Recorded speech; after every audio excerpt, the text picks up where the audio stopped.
মাছ। ও শিল্পী বৌদি, এটা সাইজ কত ছিল? এটা তোমার ও দেখায় দিলাম 700 আর তোমায় দিলাম 600 1300। 700 আর 600 1300। কাছে ভালো মাছ এসো নাই। ও কাকা খুব বড় মাছ না খাওয়াই ভালো গো, খুব মিডিয়াম মাছটাই বেস্ট।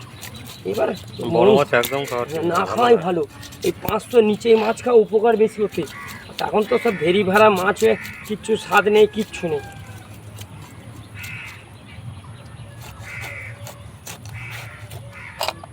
এই মাছটা তুমি খাবে না, তাহলেই তো বুঝতে পারবে যে বাপ। দেখো কাটা খাও না আর কত? হ্যাঁ শোনা আসছি। এইভাবে দেবো না এইভাবে দেবো? এরকম থাকবে তো? হ্যাঁ খাও না, দারুণ মাছ দেবো। দারুণ মাছ বলছো? তুমি কালকে আমার রিপোর্টটা দেবে যে বাপ কি হয়েছে? যে মাছ